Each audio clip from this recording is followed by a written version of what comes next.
Hi, this is Greg Beckett, motivational hypnotist on the Hypno 24/7 Live Network. Thanks for tuning in to another episode of Time to Get Unstuck.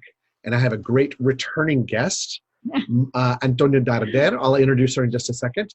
But I want to explain a little bit what this show's about in case you're new and tuning in. It is about moving forward and taking words and words that have really resonated with me or with clients and friends as they move forward in life, and using those as a starting point for our conversation. So Antonia Darder, she's back for round two. We had such a good time the first time.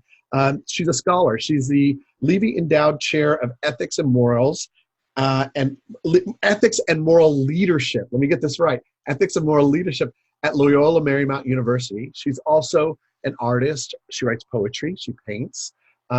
She is a writer. She has a lot of books based on Paulo Freire and education and social justice. She's telling me right now in my ear, so that's awesome. And she's also an international speaker. And if you didn't catch the last episode, she's my aunt,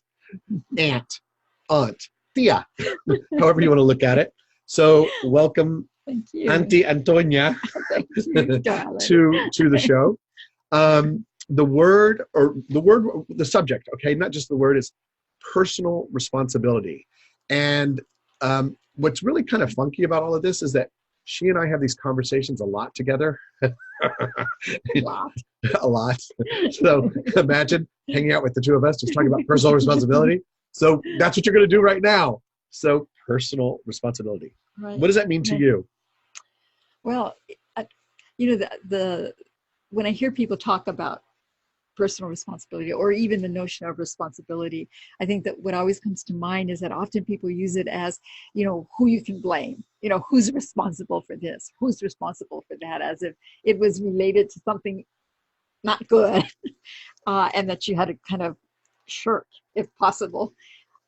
This is like the complete opposite in terms of personal responsibility. It's a sense of, to me, the capacity to own ourselves, to own whatever attitudes we're holding at a particular moment, or to hold our words and own them and be willing to take responsibility in a sense of dealing whatever the consequences are.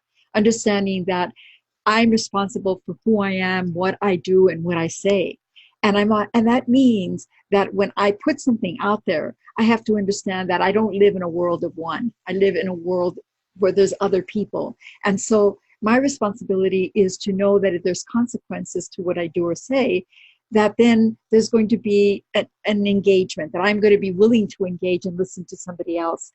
But being very clear that I'm responsible for what I do and for what I say, and not for what somebody else does or what somebody else says. In the same regard, I don't expect anybody to take responsibility for me, for my feelings, for my attitudes, for my thoughts, or even for what I do, in the sense that it isn't anyone's responsibility to take, action on what I do or say. It is for me to do and for me to own that. Okay. That was a lot. I know. I'm sorry. I just went on and on. That's okay. I look at it as this way for me. And I agree. I'm not disagreeing. I'm agreeing with what you're saying, but I say, okay, whenever something comes up, what is my part in it? Mm-hmm. What do they want or what's going on with them is fine. I need to understand that. But what's my part in it? Whether it's an argument or what am I to learn from it? So that I know that I also was a part of this situation, not saying they did this or they did That's that. Right. That's right. That's what you were saying. That's what I'm saying, exactly. Okay. I just want to make sure we're on the same page. I think the other thing is that, the sense of responsibility is, it's linked to the notion of being responsive. So to me, to be a responsible human being is my willingness to be responsive to the environment, and my willing to be responsive to what is going on inside of myself and in my relationships with others, especially the people that I love. Right. But with all people that we deal with in the street or wherever, we have a certain responsibility to carry ourselves and to contain ourselves in our interactions with others. Would you say self-responsibility also goes along with boundaries? Absolutely. Look at you like, yes. Yes. No, absolutely. I mean, the issue, to me, one of the signs that a person is not taking responsibility for themselves is when they're unwilling to honor someone else's boundaries and unwilling to put any kind of boundaries on their own behavior and their own action that has a negative impact on somebody else.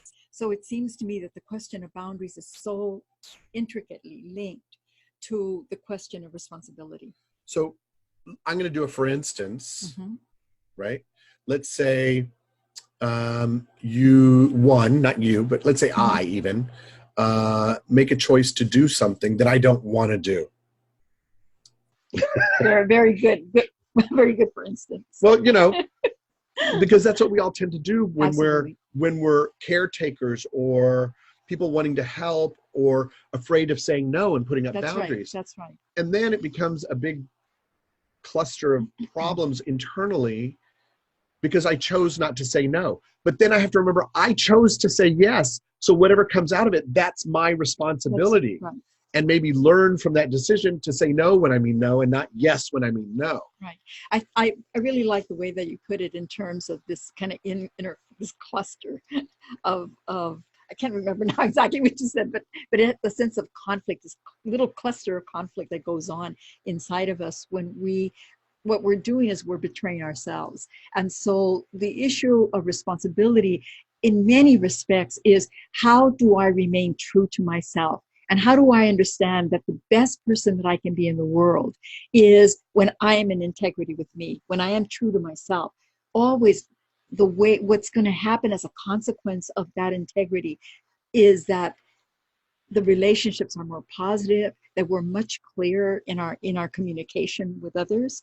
Whereas when we do exactly what you were saying, when we say yes to something that we really don't want to do, then what happens is we have a whole bunch of resentment and frustration. The other person sometimes doesn't even know. They have no clue. No clue at all. Wait a minute. I got something sitting on my desk. I bring this up often. Of course. 4 Agreements, Don Miguel Ruiz. If you see this, I'd love to interview on my show. But the 4 Agreements is great because it talks about personal responsibility and resentment and all of that. I want to say with that, right? Darn it, I just lost my thought. It had to do with taking that responsibility. I don't know. It'll come back. I know it'll come back anyway. That Don Miguel Ruiz book got me. When we look at ourselves, this is what it was. Don't we really truly know inside, if we pay attention, what we want and what we don't want, and who we are and who we aren't? And you were talking about betrayal. So in that personal responsibility, it's personal responsibility for ourselves to not betray ourselves.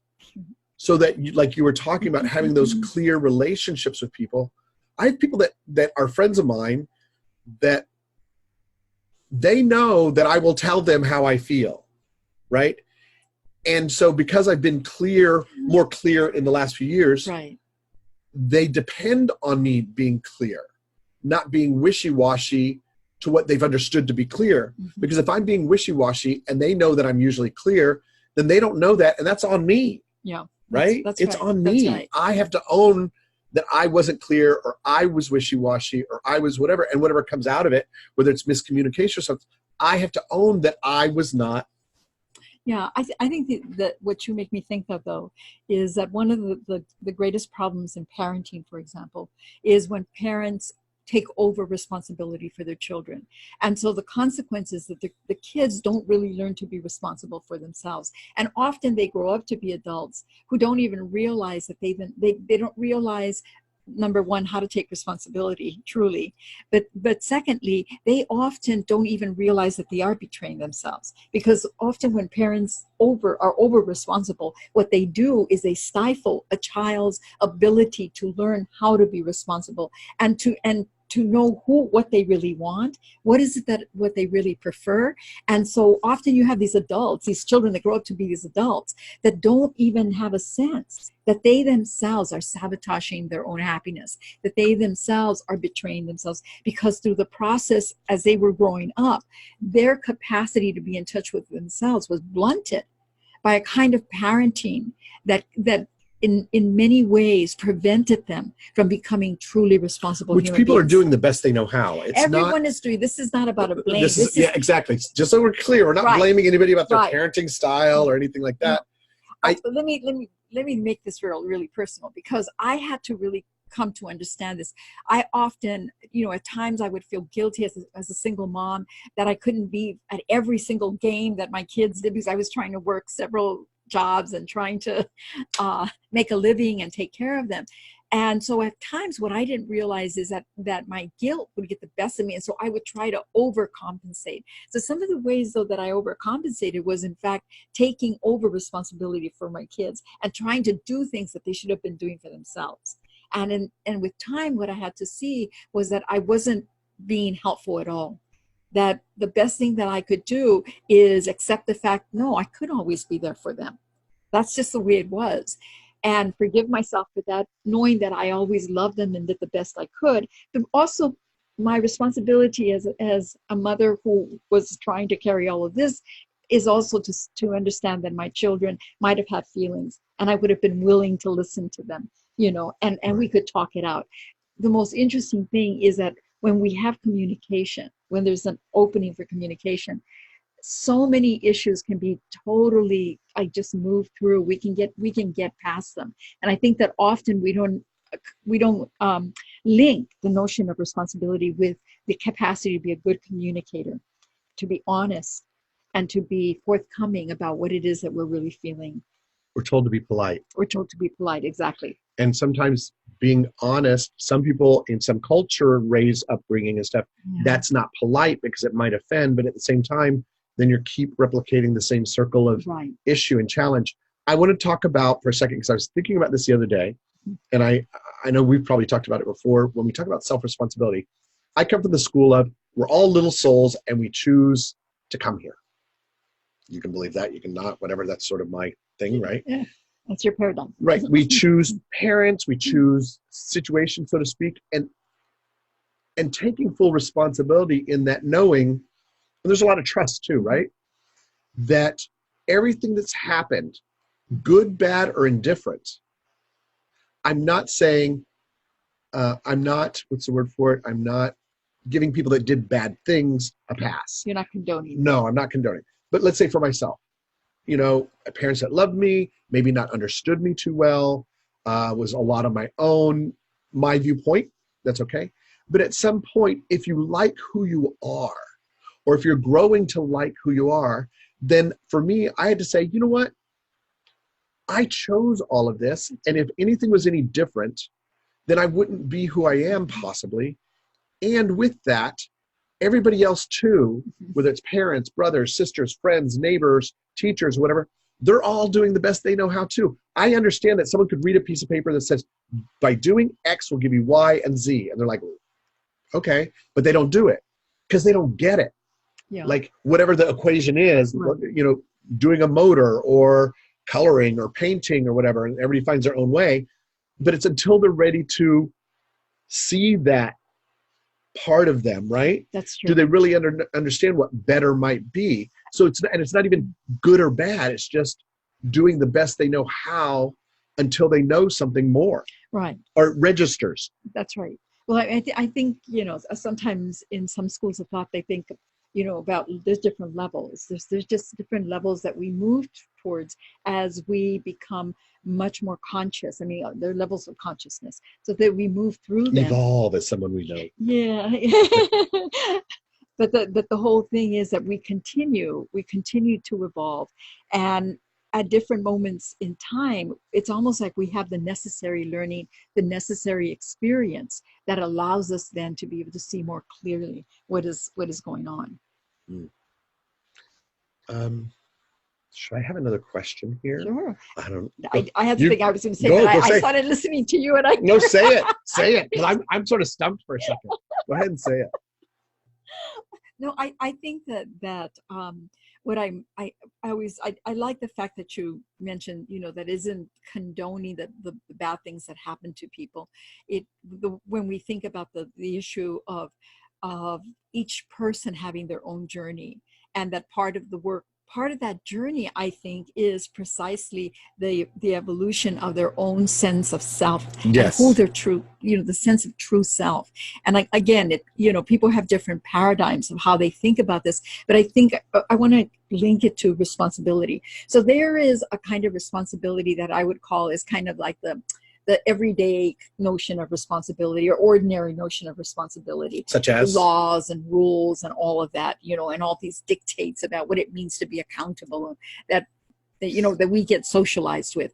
But then there's what I think of as spiritual responsibility, and the sense of spiritual responsibility as being an expansive sense where you do see the larger picture of things, and that sometimes the most spiritually responsible thing to do goes absolutely against the common notion of what it means to be responsible. And so much of our life has to be lived in our ability to navigate those differences and to understand what does this moment, where do I need to focus my attention in this moment? What is it that's needed for the most life-affirming experience to occur within myself or with others? Do you have an example that I'm trying to think. I knew you were going to ask me that.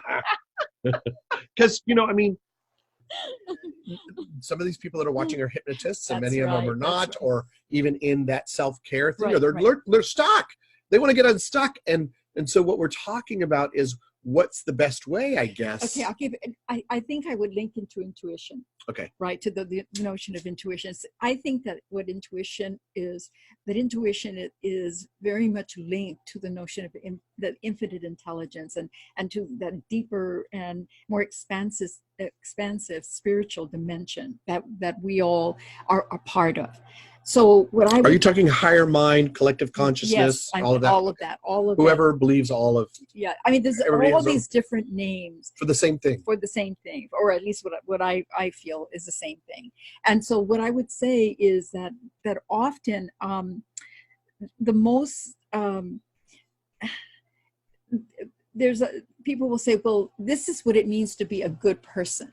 Do X, Y, Z, but in the larger spiritual sense, that, for example, helping people, right? Helping people is a really good one. It's like a good, responsible person, helps others, and it sounds so good and all that. But sometimes the worst thing you could do for somebody spiritually is to help them. In fact, the last thing they need is for you to help them. What they need from us, if there's any help, is for us to stand steady with them and let them go through all they're going through, and to continue to radiate or express to them the sense of love and goodness that you see in them. But you don't need to do anything for them. You need to be with them, which is a whole different level of responsibility. And so I think in that sense, you have this kind of conflicting notion that is at work, and you have to be able to say, where do I stand? Am I standing in the place of spiritual responsibility, or am I going to get caught up in this definition about what it means to be responsible, and so I'm going to save this person, or someone else's definition of what you're supposed to be as a parent or a brother? Absolutely. Or whatever it is, a friend, what their definition is, which always seems to be beneficial for them when they need it. But not beneficial for you when you need it. I mean, there's always a give and take. I mean, I have people in my life who I adore, and I would do almost anything for. And I say almost. Everybody says, I'll do anything for. You know what? I won't. Sometimes I find that there's people very capable to do what they need to do, and I will help them along with it. But they would prefer if I did it for them. And if I did it for them, it would just piss me off. But the crazy thing is that absolutely, and along with that, to me, the even more important thing for me is that when you don't do it, then you open the rooms for the other person to discover that they can in fact do it. And what we come to understand is that only through our doing, in a sense, our saving of ourselves, do we develop our strengths. I was going to say a kind of confidence in who we are. And we begin to really own ourselves. And ultimately, it's when we fully own ourselves and understand that we are here, to be exactly who we are, is that we take the greatest sense of responsibility, the most truest sense of responsibility for who we are in the world. It's really interesting with that said, in that, like that example of they want you to do it, and I'm going to add to that, because then they feel loved. Right. But that's also, I think, a conditioning. Right. Because that's a viewpoint of what something is. A baby wasn't born with that. They had to be conditioned to believe that that's what love meant. And right. it's kind of sad, because it's almost a definition of love that keeps actually them weak. Disempowers. Right. That disempowers them. You use the big words. I use the little words. Oh, better.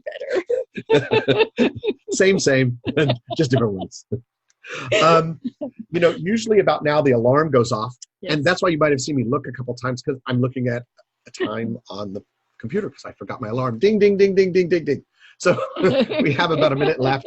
I want to talk for a moment about all the other great hosts and shows that we have.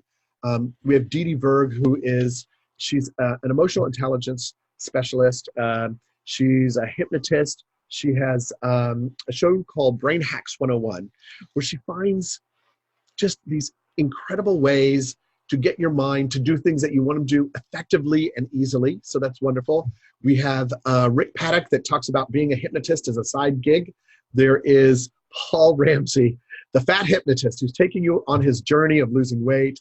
Kaz Riley, who is really fun. She's from England, and she does trancing in the sheets, which is taking you through, I want to say erectile dysfunction, but that's only one of the things.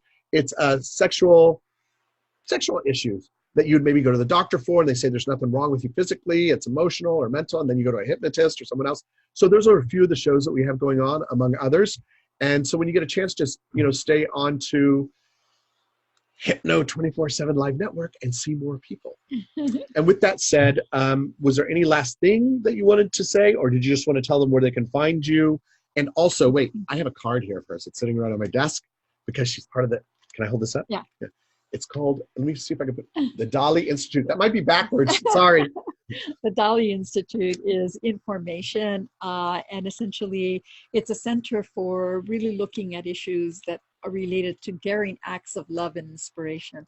And it really is about how do we become spiritually embodied and responsible human beings. Yay. Personally responsible. And empowered human beings, so that we can be available for social change and for really contributing to the world and making a new world. Because essentially where we're at right now, we got to do we got to bring some evolution here. Yes, and some of the things that are happening that some people absolutely wonderful. Right. No, but some people say things are bad, but they're actually creating more push to make things different. That's right. So that's always a way to look at it. Where can people reach you? I'm easy to reach at Darder, DARDER.org, or at Loyola Marymount University. I can be found on Facebook and all these different places. And then you can find me, Greg Beckett, on Facebook, or Greg at hypnosisla.com. And I thank you for your time. And please do check into another episode of Time to Get Unstuck, or any of the other shows that I had mentioned. And you're always appreciated, and you're appreciated. Thank you. Thanks for tuning in.